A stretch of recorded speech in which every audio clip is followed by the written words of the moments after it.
Welcome to Dominator TV, Episode 10.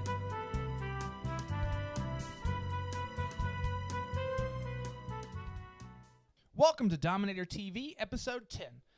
Every process has its final step except this series. There's a word that has been historically chosen to signal the ending of a large purchase. We don't use the words end, finish, finalize, complete, or conclude.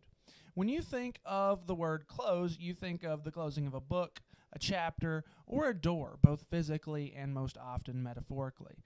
As we enter the final step of the home buying process, choosing a word that simply means to end or finalize is inappropriate. Much like the adage, when one door closes, another door opens, the closing of your real estate purchase signals not simply the end of the buying process, but also the transition into home ownership and the beginning of your journey as an owner or even an investor.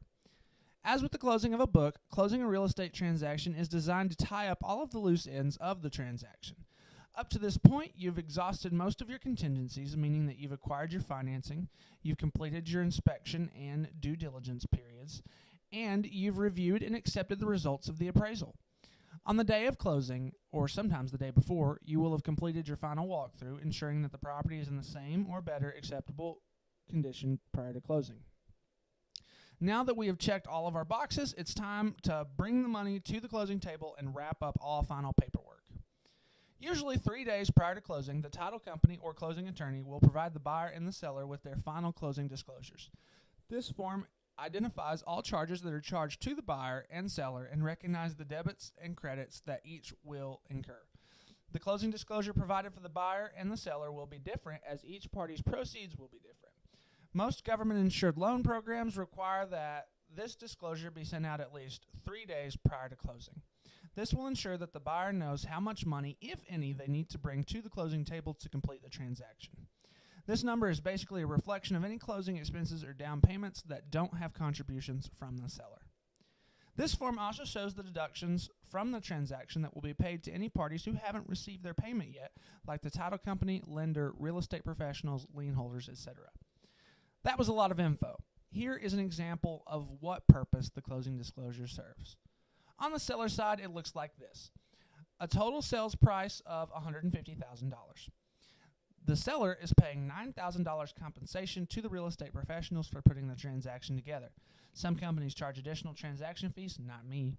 For this, we deduct $9,000 from the proceeds. Seller owes $47,252 on their mortgage. This is called a lien. This money is deducted and sent to the seller's lien holder to release the lien on the deed. We deduct that. Seller has paid $937 for last year's taxes, but the buyer is occupying for the last 30 days of the year, so they will be responsible for paying their portion, which is prorated to $77.01 back to the seller. So we add that to the seller proceeds. The closing company charged the seller a $250 closing fee for this transaction, which will be deducted. Lastly, the seller has offered to pay up to 4% of the purchase price towards the buyer's closing expenses. We say up to just in case the actual amount is less than 4% of the purchase price. For theoretical purposes, we'll say that we used it all, which would be an additional deduction of $6,000. All of this leaves the seller with a walkaway proceed of $87,575.01. Now here's an example of the buyer's side. The purchase price is $150,000. This is what the buyer owes the seller. The loan company is financing the $150,000, so those equal out, and that's essentially the proceeds that are brought to the table that everything is taken out of.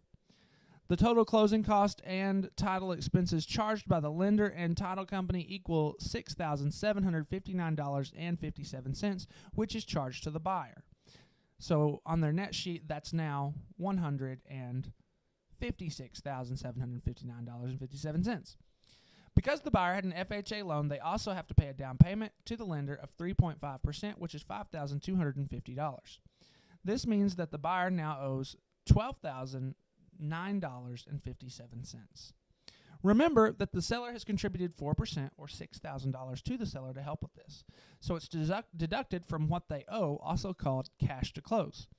The buyer now will need to bring $6,009.57 to the closing table to cover the down payment, which often cannot be financed or covered by the seller, and the remainder of the closing expenses.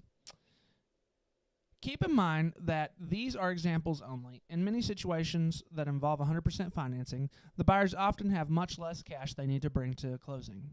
Sometimes it's just a few $100s, and other times they even get a check back. This is rare and sometimes occurs when the contributions offered exceed what they were required to pay.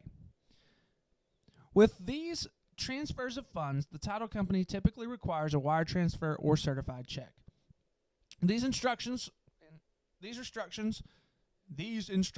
will be communicated to you from the title company. If they aren't, for some reason, be sure to ask. Showing up with a cash or personal check can cause a delay. Alternate versions of the closing disclosure, CD, may be called the HUD statement or the ALTA statement, depending on your sale and the laws that govern financial privacy. Basically, there are some cases where the other party is not allowed to see your side of the transaction and the finances involved. Whoa! That was a ton of info to give, but I hope it went over well. Just think of everything as a deduction from the sales price and closing costs that are charged. That's how everyone gets paid. Keep in mind that each transaction is different with different numbers. There will also be other charges that we did not cover for simplicity's sake.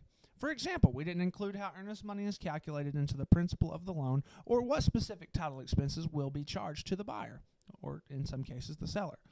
Have you and your professional look over and explain these charges to you before closing so that you can check for mistakes that are sometimes made and understand who is paying what and for how much.